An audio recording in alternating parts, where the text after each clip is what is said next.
नाजरीन आदाब। प्रोग्राम रोजगार से कामयाबी तक में मैं उज़मा जाफरी आप सबका पुरखुलूस खैर मकदम करती हूँ। नाजरीन, जैसा कि आप जानते हैं कि इस प्रोग्राम के जरिए हम आपके मुस्तकबिल को लगातार बेहतर बनाने की कोशिश कर रहे हैं। पहले बात एक नए करियर फील्ड की, तो आज हम आपको इलेक्ट्रॉनिक्स इंजीनियरिंग एंड कम्युनिकेशंस की फील्ड के बारे में अहम जानकारी देंगे। दोस्तों, जदीद तकनीक और डिजिटलाइजेशन के इस दौर में इस फील्ड का दायरा बहुत बड़ा है और ऐसे में इसमें रोजगार के मौके भी दुगने हो जाते हैं। इस कोर्स की सबसे अच्छी बात यह है कि आप ये कोर्स करने के बाद दो इंडस्ट्रीज, कम्युनिकेशन इंडस्ट्री और सॉफ्टवेयर इंडस्ट्री, दोनों में काम तलाश सकते हैं। इस कोर्स का दायरा इतना बड़ा है कि इसमें बहुत सारे और सब डिविजनल कोर्सेज हैं। इन कोर्सेज में आप किस तरह से एडमिशन ले सकते हैं और ये कोर्सेज करने के बाद क्या होंगे आपके सामने करियर के मौके, इस सब पर हम अहम बात करेंगे। साथ ही आपको IIIT दिल्ली के कोर्सेज के बारे में भी बताएंगे। लेकिन इससे पहले आइए जल्दी से इस पैकेज के जरिए इलेक्ट्रॉनिक्स इंजीनियरिंग और कम्युनिकेशंस की फील्ड को और जान लेते हैं। इलेक्ट्रॉनिक्स एंड कम्युनिकेशंस इंजीनियरिंग की अहम शाखाओं में से एक है। इस कोर्स की अच्छी बात यह है कि नौजवान टेलीकॉम इंडस्ट्रीज और सॉफ्टवेयर इंडस्ट्रीज दोनों में काम तलाश सकते हैं। वैसे ये शोबा काफी बड़ा है। इसके तहत माइक्रोवेव और optical communication, signal processing, telecommunication, advance communication, microelectronics जैसे मैदानात शामिल हैं। इंजीनियरिंग की इस ब्रांच की कटिंग एज टेक्नोलॉजी के तौर पर पहचान बन चुकी है। इलेक्ट्रॉनिक्स एंड कम्युनिकेशन इंजीनियरिंग बहुत अहम इंजीनियरिंग है। हिंदुस्तान के मुख्तलिफ इदारों में हर साल हजारों नौजवान इस कोर्स में एडमिशन लेते हैं। इस मैदान में जहां 3 साला डिप्लोमा कोर्स देश भर में मुकीम सरकारी और प्राइवेट पॉलिटेक्निक इदारों से किया जा सकता है, वहीं इलेक्ट्रॉनिक्स एंड कम्युनिकेशन इंजीनियरिंग में बीटेक एक 4 साला under graduate level degree course है। इस कोर्स में इलेक्ट्रॉनिक्स और कम्युनिकेशन के सब्जेक्ट को एक साथ पढ़ाया जाता है। इस कोर्स को पढ़ने वाले नौजवान electronic device, circuit, transmitter, receiver, integrated circuit जैसे कम्युनिकेशन इक्विपमेंट के बारे में सीखते और जानकारी हासिल करते हैं। उम्मीदवार को इंजीनियरिंग के लिए JEE मेंस एंट्रेंस और डिग्री एग्जाम देने होते हैं। इलेक्ट्रॉनिक्स एंड कम्युनिकेशन इंजीनियरिंग में ट्रेनिंग हासिल करने के बाद electronics communication, broadcasting, data communication, entertainment, research and development, system support, modern multimedia service, aviation and avionics, consumer electronics, radio and television, diagnostic and equipment industries में नौकरियों के मौके मिल सकते हैं। मुल्क भर में फैले IITs के साथ आज Indraprastha institute of information technology नई दिल्ली जैसे इदारे इस फील्ड में नौजवानों को हुनर देकर उनके मुस्तकबिल को एक नई सिमत अता कर रहे हैं। दोस्तों, उम्मीद है इस पैकेज के जरिए आपने कुछ हद तक इलेक्ट्रॉनिक्स इंजीनियरिंग एंड कम्युनिकेशंस की फील्ड को समझ लिया होगा। इस फील्ड को और बेहतर तरीके से जानने के लिए बढ़ते हैं अपने अगले सेगमेंट की तरफ, जिसका नाम है करियर की बात एक्सपर्ट के साथ।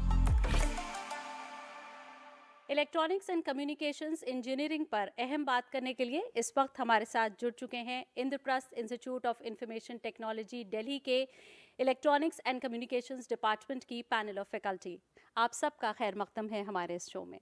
सबसे पहले मैं चाहूँगी कि आप अपना इंट्रोडक्शन दें। मैम, मेरा नाम अनुभा गुप्ता है। मैं IIIT दिल्ली में इलेक्ट्रॉनिक्स एंड कम्युनिकेशन डिपार्टमेंट में प्रोफेसर की पोजीशन पे कार्यरत हूँ। मेरा area of research signal processing है। Hello, my name is Dr. Vivek Ashok Bohra. I am associate professor and head electronics and communication engineering department in IIIT Delhi. And my broad research areas is in the areas of wireless communication, communication engineering, wireless networks, and visible light communication. Thank you. हाय, मेरा नाम अनुज ग्रोवर है और मैं EC department में associate professor की तरह काम कर रहा हूँ। My area of research is VLSI designs, primarily circuit design, and as of now I am also playing the role of Associate Dean Innovation Research and Design for the institute. बहुत शुक्रिया आप लोगों का आपके इंट्रोडक्शंस के लिए। सबसे पहला सवाल विवेक जी मैं आपसे पूछना चाहूँगी कि अगर एक नौजवान इलेक्ट्रॉनिक्स इंजीनियरिंग एंड कम्युनिकेशंस की फील्ड को समझना चाहे या फिर एक इलेक्ट्रॉनिक इंजीनियर के काम को समझना चाहे तो आप क्या कहेंगे? आप कोई भी गैजेट एक देखते हो, कोई भी एक गैजेट को महसूस करते हो, उसके पीछे एक इलेक्ट्रॉनिक्स इंजीनियर का काम झलकता है।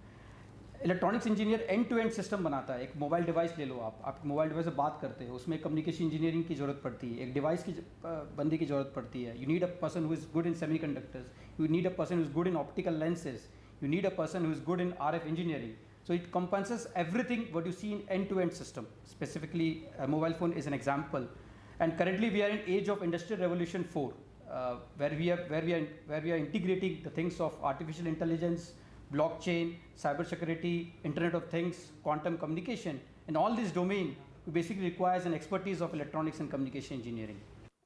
अनुज जी अब अगला सवाल हम आपसे ये जानना चाहेंगे कि अब इलेक्ट्रॉनिक्स इंजीनियरिंग और कम्युनिकेशंस की फील्ड इंजीनियरिंग की एक अहम फील्ड मानी जाती है। ऐसे में इंडस्ट्री में इसके नौजवानों की कितनी डिमांड है और क्योंकि हम इस वक्त एक तकनीकी दौर में चल रहे हैं तो इसकी अहमियत, इस फील्ड की अहमियत कितनी बढ़ जाती है? इंडस्ट्री में इलेक्ट्रॉनिक्स इंजीनियर्स की डिमांड एवरग्रीन है। एक्चुअली किसी भी इंडस्ट्री में आप जाएं, आपको देखेगा कि इलेक्ट्रॉनिक्स इंजीनियर तो आपको चाहिए ही, स्पेशली जब हम आज एक डिजिटाइजेशन के दौर में हैं, जहाँ पे जब कोविड टाइम्स ही थे फॉर एग्जांपल, तो एक बच्चे के हाथ में एक सेल फोन होता था या एक टैबलेट होती थी या एक लैपटॉप होता था जिसमें वो पूरी अपनी पढ़ाई कर रहे थे। तो ये सब चीज़ एक इलेक्ट्रॉनिक्स इंजीनियर ही इनेबल करता है। और इस सब को इनेबल करने के लिए आप देखेंगे कि इलेक्ट्रॉनिक्स इंजीनियर्स या कम्युनिकेशन इंजीनियर्स बहुत अहम रोल प्ले करते हैं। एज अ कॉन्सिक्वेंस इंडस्ट्री में डिमांड कंटिन्यूसली हाई ही रहती है। एक इलेक्ट्रॉनिक्स इंजीनियर एग्रीकल्चर में भी जा सकता है, वहाँ पे प्रिसिशन एग्रीकल्चर पे काम कर सकता है। इंडस्ट्री 4.0 का विवेक ने जिक्र करा, तो इंडस्ट्री 4.0 में जब एक इलेक्ट्रॉनिक्स इंजीनियर जाता है तो वो जगह जगह पे सेंसर्स लगा के ये देखता है कि क्या पूरा प्रोडक्शन लाइन सही तरीके से काम कर रहा है, कहीं कोई ग्लिच तो नहीं आ रहा। अगर हम एरोप्लेन्स देखें तो आप पता नहीं ये जानते हैं कि नहीं जानते हैं कि जो एरोप्लेन है एक्चुअली अपने आप ही सारा चलता है, वो सारा इलेक्ट्रॉनिक्स ही कंट्रोल कर रही होती है। आज अगर आप एक ऑडी की कार देखते हैं, ऑडी की कार तो बहुत दूर की बात है, मैं कह रहा हूँ अगर आप एक रेगुलर कार भी देखते हैं तो उसके अंदर सैकड़ों इलेक्ट्रॉनिक कंपोनेंट्स पीछे जुड़े हैं, जो उसके इंजन के अंदर कितना फ्यूल, कितना मिलीलीटर फ्यूल तक जाए उसको भी कंट्रोल करते हैं। तो electronics engineering is a evergreen field and by being an electronics engineer आप किसी भी ज़िंदगी के पहलू में बहुत major impact, positive impact cause कर सकते हैं। अनुभा मैम, अगला सवाल मैं आपसे जानना चाहूँगी कि ये एक अहम फील्ड है इंडस्ट्री की। ऐसे में इस फील्ड में आने के लिए नौजवान के पास किस तरह की स्किल्स या फिर ये कहें कि काबिलियत की ज़रूरत होनी चाहिए? हाँ, तो सबसे पहले तो मैं ये कहना चाहूँगी मैम कि स्टूडेंट को अच्छे से अपनी इंजीनियरिंग डिग्री बहुत एक्साइटेड होकर और बहुत अच्छे से करना चाहिए। उसको पूरा इंटरेस्ट लेके उसको काम को करना चाहिए। इस पर्टिकुलर डिसिप्लिन में प्रैक्टिकल्स और थियरी क्लासेस सब होती हैं, लेकिन आज के दौर में कोडिंग का भी बहुत ज़्यादा इनिशिएटिव और एम्फोसिस है। तो ऐसे में बच्चे अपने आप को एनालिटिकल स्किल्स में, लेबोरेटरी एक्सपेरिमेंट्स में, डिज़ाइन में, थियरी में और कोडिंग में बहुत अच्छे से प्रिपेयर करें तो उनके लिए बहुत ज़्यादा अपॉर्चुनिटीज़ आगे अवेलेबल हैं। मैं इसमें एक बात और जोड़ना चाहूँगा कि ये सब टेक्निकल स्किल्स बहुत अहम हैं, क्योंकि ये एक स्टार्टिंग पॉइंट है। अगर हम एक कैरियर को एक सीढ़ी की तरह माने तो ये जब तक ये टेक्निकल स्किल्स नहीं हैं तो आप सीढ़ी के पहला कदम भी नहीं रख सकते। लेकिन इन सब चीज़ों के साथ एक इलेक्ट्रॉनिक्स इंजीनियर को टीम वर्क और क्रिएटिविटी की स्किल्स भी बहुत अच्छी तरह से उनमें माहिर होना चाहिए। मैं एक एग्जांपल के तौर पे ही कहता हूँ कि इंटेल का अगर आप एक माइक्रो प्रोसेसर लेते हैं तो उसको बनाने के लिए हज़ारों मैन ईयर्स का एफर्ट लगता है। अब एक्चुअली तो एक इंटेल का प्रोसेसर 2 साल में बन जाता है या 1.5 साल में बन जाता है, तो हज़ारों मैन ईयर्स कहाँ से आए? उसका सीधा सा मतलब ये है कि लगभग 300 से 400 engineers in parallel across the world, across different sites मिल के काम कर रहे हैं ताकि वो प्रोसेसर एक रियलिटी बन सके।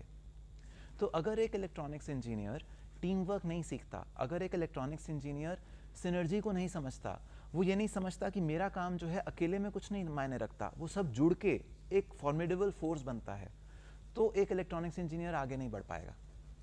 दूसरी चीज़ आपको ये दिखेगा कि टेक्नोलॉजी बहुत फास्ट पेस पे प्रोग्रेस कर रही है। उसका रीज़न ये है कि चैलेंजेस बहुत सारे हैं।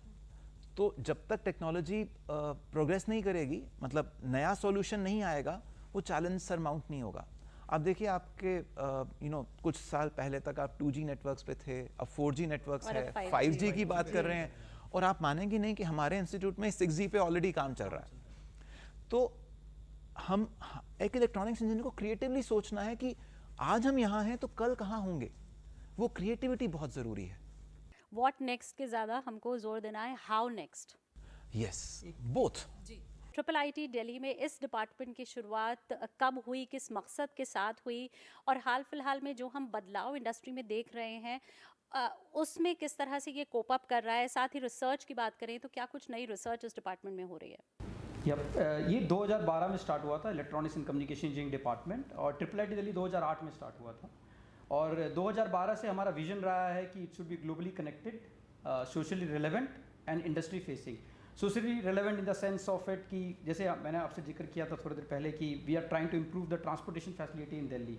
सो we have a centre of sustainable mobility that is looking after the congestion in Delhi roads and how to improve that environment in Delhi roads. Apart from that, we are also working, we have a tie-up with AIIMS, where Dr. Anuba is leading that tie-up, where we are working on cancer genomics and other research areas. And we also have a research group that is working with Wildlife Federation to do the tiger counting and tiger consensus. That's on a part of socially relevant. Apart from that, we are also working with as industry facing in the sense of it. Myself is working with some companies that are working towards 5G technology. And yet अभी तक India में 5G आया नहीं, फिर भी काफ़ी research उस spare में हो रहा है। जैसे अनुज ने पॉइंट आउट किया है, may be next generation 6G पे भी काफ़ी रिसर्च हो रहा है। That is something industry relevant work which we are doing. And apart from that, one of my colleague is also working with ISRO for the remote sensing applications. And apart from that, in fact, when I talk about globally connected, we have a lot of tie-ups with other institutes around the world, whether it's in US, whether it's in Europe, or whether it's in Australia. So ये vision और mission के साथ EC department start हुआ था।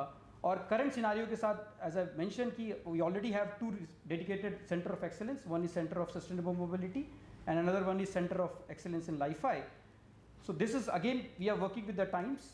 Time के साथ हम अपने आप को ग्रो करते हैं। जैसे करंटली 5G पे काम कर रहे हैं, आर्टिफिशियल इंटेलिजेंस पे काम हो रहा है, मशीन लर्निंग पे काम हो रहा है, नेक्स्ट जनरेशन सेमीकंडक्टर इंडस्ट्री पे काम हो रहा है। ये सब एरियाज़ में EC डिपार्टमेंट काम कर रहा है। IIIT दिल्ली की यहाँ पे बात हो रही है। अनुभा जी, बहुत सारे और इंस्टीट्यूट्स हैं जो इलेक्ट्रॉनिक्स इंजीनियरिंग के कोर्सेज ऑफ़र कर रहे हैं। IIIT दिल्ली में ऐसा क्या है जो इसको औरों से अलग और ख़ास बनाता है? हमारे यहाँ बहुत अच्छे इंजीनियरिंग के कोर्सेज चलते हैं। जैसे कुछ प्रोग्राम्स हमारे यूनिक हैं। जैसे हम एक प्रोग्राम रन करते हैं कंप्यूटर साइंस इन बायो साइंसेस, जिसमें कि एक छात्र को कंप्यूटर साइंस के साथ साथ बायोलॉजी से रिलेटेड भी, कंप्यूटेशनल बायोलॉजी से रिलेटेड भी कोर्सेज कराए जाते हैं। इसी तरह हमारे यहाँ एक और यूनिक प्रोग्राम है which is computer science and social sciences. इसमें बच्चे कंप्यूटर साइंस की टेक्नोलॉजी के साथ साथ सोशल साइंसेस के सब्जेक्ट्स में भी काम करते हैं, जिसके अंदर की वो humanities, arts, neuro science, cognitive neuro science और इकोनॉमिक्स, इन सब से रिलेटेड भी कोर्सेज करते हैं। हमारे यहाँ एक और प्रोग्राम है which is computer science and design, जिसमें ह्यूमन सेंट्रिक डिज़ाइन पे काफ़ी फोकस किया जाता है।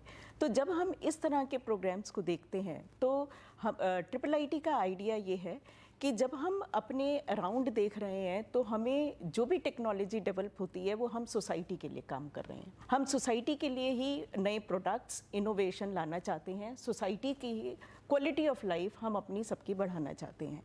तो ये जो प्रोग्राम है, they are focused on bringing technology into solving problems which are related to day-to-day lives in the society. तो ये एक हमारे यहाँ बहुत डिफरेंट कॉन्सेप्ट है जिसको हम कहते हैं CS+X। तो हमारे यहाँ कंप्यूटर साइंस एंड इंजीनियरिंग की रेगुलर डिग्री है, इलेक्ट्रॉनिक्स एंड कम्युनिकेशन इंजीनियरिंग की जो सब जगह डिग्री होती है उस तरह की डिग्री है। उसके अलावा CS+X के मोड में हमारे यहाँ 5 डिफरेंट प्रोग्राम्स काम करते हैं, जिनमें एक computer science and applied mathematics भी है और अब computer science and artificial intelligence भी है।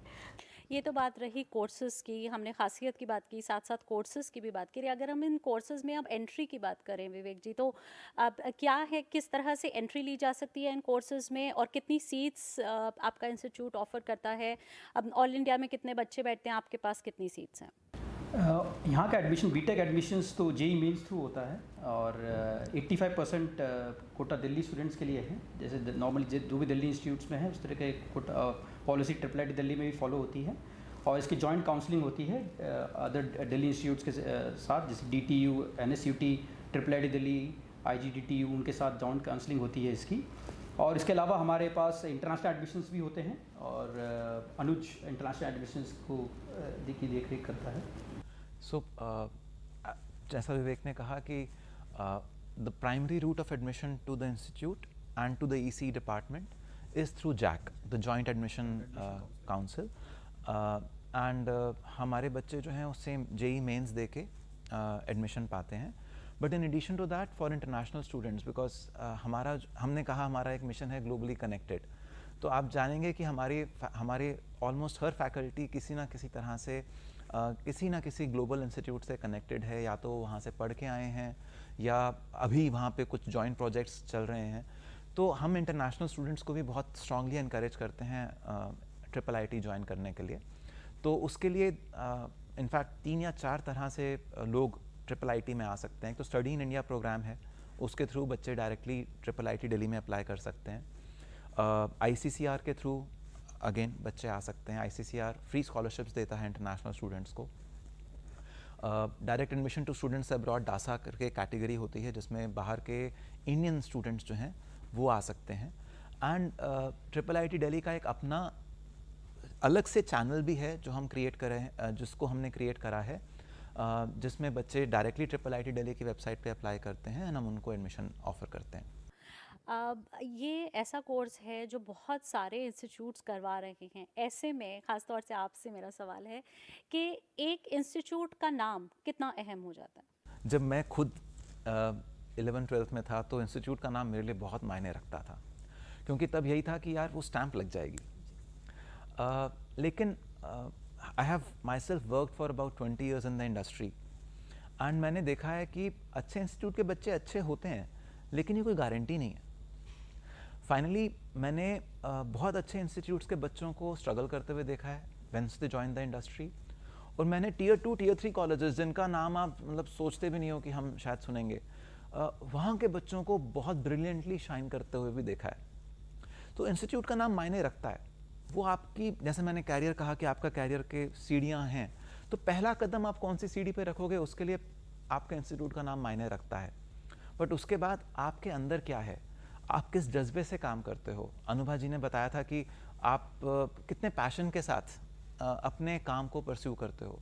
बाद में वो सारी चीज़ें मैटर करती हैं। सॉफ्ट स्किल जो हमने बात करी, टीम वर्क कैसा करते हैं आप, क्रिएटिव कितने हैं आप, कितने क्यूरियस हैं, कितने जिज्ञासु हैं, all these things matter much more than the name of the institute in the medium to long term. Short term में just after your job, after engineering, when you talking of a job, yes, the name of the institute is important, but beyond that, what is there within you, that is what is more important.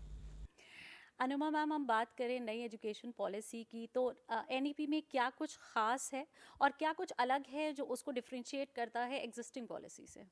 हाँ, तो NEP के अंदर सबसे ख़ास बात तो ये है कि इसमें इंटरडिसिप्लिनरी एजुकेशन के ऊपर काफ़ी एम्फोसिस है। तो एक तरीके से wholesome preparedness of the student का कॉन्सेप्ट है कि स्टूडेंट्स आर्ट्स, डिज़ाइन, ह्यूमैनिटीज़, इन सब में भी उनकी जिज्ञासा और उनकी जिज्ञासा बननी चाहिए और उनकी प्रिपेयर्डनेस होनी चाहिए। So interdisciplinary education is very important. उसके अलावा प्रोजेक्ट बेस्ड लर्निंग पे बहुत एम्फोसिस है। उसके अलावा चॉइस बेस्ड क्रेडिट सिस्टम का ये पूरा करिकुलम है, जिसमें कि टोटल क्रेडिट्स हैं जो कि एक डिग्री को अर्न करने के लिए बनते हैं, लेकिन उसके अलावा स्टूडेंट्स उसके अंदर अपनी चॉइस के कोर्सेज ले सकते हैं। तो CBCS हम इसको कहते हैं, choice based curriculum, which is very important in this NEP policy. NEP policy में industry connect, industry internships, industry focus, उस पर भी काफ़ी ज़्यादा एम्फोसिस है। उसके अलावा इसके अंदर एक सबसे अच्छी चीज़ जो अब लाई गई है वो है मल्टीपल एंट्री और मल्टीपल एग्जिट। जैसे कि हम कई बार देखते हैं कि कोई स्टूडेंट ने एक डिग्री प्रोग्राम ज्वाइन किया, लेकिन वो डिग्री प्रोग्राम ज्वाइन करने के बाद उसकी कुछ पारिवारिक समस्याएं हैं या कुछ और फाइनेंशियल कंस्ट्रेंट्स हैं और वो डिग्री कंटिन्यू नहीं कर पाता है। तो ऐसे में NEP पॉलिसी के अंतर्गत अगर ये लागू हो, सब इंस्टीट्यूट्स में जब ये इम्प्लीमेंट हो जाएगी, तो स्टूडेंट 1 साल के बाद या 2 साल के बाद या 3 साल की डिग्री के बाद भी एग्जिट ले सकता है और कुछ समय बाद वापस आके रिज्यूम करके, और तो मल्टीपल एंट्री की भी फैसिलिटी होगी जिससे कि वो ले सकता है। उसके अलावा BTech डिग्री के बाद डायरेक्टली PhD डिग्री अवेल करने की भी अपॉर्चुनिटी है, जिसके अंदर की बैचलर्स डिग्री के में रिसर्च ओरिएंटेड कोर्सेज अगर उन्होंने किया है तो वो मास्टर्स डिग्री करने के बजाय डायरेक्टली वो PhD डिग्री में भी अपना एडमिशन पा सकते हैं। ये तो बात रही कोर्सेज की। अनुज जी, अब अगर हम करियर पर आए तो ये कोर्स करने के बाद, ग्रेजुएशन लेवल इलेक्ट्रॉनिक्स इंजीनियरिंग करने के बाद एक नौजवान के पास करियर के क्या ऑप्शंस होते हैं, और जब वो जॉब में चले जाते हैं तो उसमें ग्रोथ के कितने चांसेस हैं? मैंने पहले भी कहा कि electronics is an evergreen field. कोई भी साल हो, कैसा भी साल हो, मार्केट अप है, डाउन है, इलेक्ट्रॉनिक्स इंजीनियर की जॉब पक्की है। इलेक्ट्रॉनिक्स इंजीनियर, देखिए सबसे मज़ेदार बात यह है कि एक कंप्यूटर साइंस इंजीनियर जो है वो इलेक्ट्रॉनिक्स इंजीनियर की जॉब नहीं कर सकता, लेकिन इलेक्ट्रॉनिक्स इंजीनियर, क्योंकि अनुभा जी ने जैसे कहा कि कोडिंग स्किल्स ज़रूरी हैं इलेक्ट्रॉनिक्स इंजीनियर के लिए भी, तो इलेक्ट्रॉनिक्स इंजीनियर कंप्यूटर इंजीनियर की जॉब भी कर सकता है। एक इलेक्ट्रॉनिक्स इंजीनियर हार्डकोर इलेक्ट्रॉनिक्स की जॉब भी कर सकता है। कम्युनिकेशंस, हमने प्रोफाइल की बात करी कि एक सेलफोन है, सेलफोन में बहुत सारे कंपोनेंट्स हैं। देयर इज़ अ स्क्रीन जिसमें कैपेसिटिव टच की बात होती है, देयर इज़ एन एंटीना जिसमें आपका कम्युनिकेशन प्रोटोकॉल्स की बात हो जाती है। तो a wide range of companies offer job opportunities for electronics engineers. मैं VLSI से हूँ, तो इंडिया में VLSI का इकोसिस्टम बहुत ही स्ट्रॉन्ग है। इनफैक्ट आज की डेट में the government of India has brought in a very strong focus on electronics and electronics manufacturing in the country. So consequently, ढेरों कंपनीज, ढेरों स्टार्टअप्स इस समय खुल रही हैं जो circuit design, electronic system design पे काम करना चाहती हैं। एंड इंजीनियर्स की सीरियसली बहुत कमी है आज की डेट में। मेरे पास जाने कितने मेरे मित्र मुझे कॉल करते हैं और कहते हैं कि अनुज यार कोई स्टूडेंट है तो भेजो, और मैं कहता हूँ मेरे तो सारे स्टूडेंट्स प्लेस हो चुके हैं। विवेक जी, एवरग्रीन रिक्वायरमेंट जॉब फील्ड में कहा अनुज जी ने। अगर हम कोरोना काल की बात करें तो क्या कोरोना के दौरान ये जो डिमांड थी वो घटी थी, और अब कोरोना के बाद के हालात को आप किस तरह से देखते हैं, और क्या कोरोना के बाद के जो हालात चल रहे हैं उसने इस फील्ड के दायरे को बढ़ाया है? यस, मतलब इसने दायरे को ज़रूर बढ़ाया है। कोरोना के बाद हम लोगों ने बहुत ज़्यादा इम्पिटस देखा है रिमोट लर्निंग पे। गवर्नमेंट का भी काफ़ी इम्पिटस है टेलीमेडिसिन पे। आप डॉक्टर से कनेक्ट कर सकते हो through mobile phone, through laptop. Doctor कहीं सिटी में बैठा हो, आप कोई रिमोट विलेज में हो, उससे आप डॉक्टर से बात कर सकते हो। डिवाइसेस और स्मॉल हो गई हैं, बहुत पावर कंज्यूमिंग हो गई, तो सब में इलेक्ट्रॉनिक्स एंड कम्युनिकेशन इंजीनियर का दायरा ऑब्वियसली बड़ा है। इसके अलावा जैसे कोर्सेज भी ऑनलाइन ऑफर किए जा रहे हैं गवर्नमेंट की तरफ से। स्वयं कोर्सेज है, NPTEL कोर्सेज हैं, सब लोग अपने घर पे बैठे बैठे बहुत सारे कोर्सेज कर सकते हैं। तो ऑब्वियसली कोरोना के बाद इसका दायरा बहुत ही हद तक बढ़ा है। अनुभा मैम, आपसे पूछना चाहूँगी कि इलेक्ट्रॉनिक्स इंजीनियरिंग की जो फील्ड है उसका स्तर आप हमारे देश में कैसा देखती हैं, भविष्य कैसा देखती हैं, और एक देश की ग्रोथ में ये फील्ड कितनी अहम है? तो इलेक्ट्रॉनिक्स एंड कम्युनिकेशन इंजीनियरिंग आज के युग में, और particularly the phase in which India is presently in, is very important. In particular जिस तरह की मेक इन इंडिया या आत्मनिर्भर भारत का जो प्रोग्राम चल रहा है, उसके अंतर्गत हर डिवाइस हम अपने देश में खुद बनाना चाहते हैं। तो टेक्नोलॉजी का बूम है, इंटरडिसिप्लिनरी टीम्स काम कर रही हैं। जैसे कि अनुज ने भी बताया कि एक मोबाइल फ़ोन बनाने के लिए, टीवी बनाने के लिए भी एक इंटरडिसिप्लिनरी टीम्स काम कर रही हैं। आर्टिफिशियल इंटेलिजेंस की बूम है। तो इलेक्ट्रॉनिक डिवाइसेस, उसके साथ साथ कम्युनिकेशन इंजीनियरिंग, और साथ में जो सिग्नल्स का जो एनालिसिस है वो पूरा हमें एक एंड टू एंड सॉल्यूशन देता है जो कि एक इलेक्ट्रॉनिक्स इंजीनियर प्रोवाइड कर सकता है। तो आज के समय में ऐसा लगता है कि हिंदुस्तान में जो जितनी बड़ी कंपनीज अंदर आ रही हैं और वो अपने सेटअप लगा रही हैं, जो हमारे स्टूडेंट्स की प्रिपेयर्डनेस है, जो हमारे स्टूडेंट्स में जो ज़ील है, एंथुजियाज्म जो हम देखते हैं, उसके तहत हमारे यहाँ ग्रोथ की बहुत ज़्यादा अपॉर्चुनिटीज़ हैं। अगर हम अपने IIIT दिल्ली की ही बात करें तो इसके प्लेसमेंट्स इस समय बहुत अच्छे जा रहे हैं। तो हम ये नहीं कह सकते कि कोरोना के बाद वो डिक्लाइन आया है, रादर हमें ऐसा दिखाई देता है कि टेक्नोलॉजी की बूम बहुत ज़्यादा आई है, क्योंकि हर चीज़, टेलीमेडिसिन हो, फाइनेंशियल मार्केट्स हो, सब जगह अब टेक्नोलॉजी का इस्तेमाल बढ़ गया है। अब आखिरी सवाल मैं यही करना चाहूँगी और आप तीनों से ही कि जो इलेक्ट्रॉनिक्स इंजीनियरिंग की फील्ड में नौजवान आने की ख्वाहिश रखते हैं, उनको आप क्या मैसेज देना चाहेंगे? मेरा तो ये मानना है कि इलेक्ट्रॉनिक्स इंजीनियर बनना आसान नहीं है। मतलब आप देखेंगे तो कंप्यूटर साइंस इंजीनियर बनना शायद ज़्यादा आसान है दैन इलेक्ट्रॉनिक्स इंजीनियर बनना। लेकिन अगर हम लाइफ को ज़्यादा गहरे तरीके से टच करना चाहते हैं, हम ज़्यादा पॉजिटिव इम्पैक्ट दुनिया पे लाना चाहते हैं, तो इलेक्ट्रॉनिक्स इंजीनियर बनने से बेहतर कोई और जॉब नहीं है। मैं तो ये कहता हूँ कि wherever technology touches life, there is an electronics engineer behind it. मैं अनुज से सहमत करता हूँ इस बात पे। आजकल के दौर ऐसे, जैसे अनुभा और अनुज ने बताया कि it's a boom of electronics and communication technology and it is impacting every sphere of life, whether it's health care, whether it's transport, whether it's communication, and I will request the parents and the students not to miss this golden opportunity and avail this opportunity and go for it. That's all. So I would say whatever you do with full heart, and there is a huge opportunity for you to make a difference in life, not only of yours but of many people around you. अनुभव ma'am, विवेक जी, अनुज जी, आपने अपने कीमती वक्त में से हमारे इस show के लिए अपना वक्त निकाला, उसके लिए आपका बहुत बहुत The pleasure is all ours. Thank you. Thanks a lot. Thank you. बहुत बहुत शुक्रिया। इलेक्ट्रॉनिक्स इंजीनियरिंग एंड कम्युनिकेशंस की फील्ड को आपने जाना एक अहम पैनल ऑफ फैकल्टी के साथ, और अब वक्त है हमारे अगले सेगमेंट का। बढ़ते हैं उसकी तरफ जिसमें हम आपको नौकरियों और एडमिशन्स के बारे में बताते हैं। तो आइए जल्दी से देख लेते हैं कि इस वक्त आप कहां कहां नौकरियां हासिल कर सकते हैं और कहां कहां पर एडमिशन्स ले सकते हैं।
दोस्तों, उम्मीद है इलेक्ट्रॉनिक्स इंजीनियरिंग और कम्युनिकेशंस की फील्ड पर आपको हमारी आज की एक खास पेशकश पसंद आई होगी।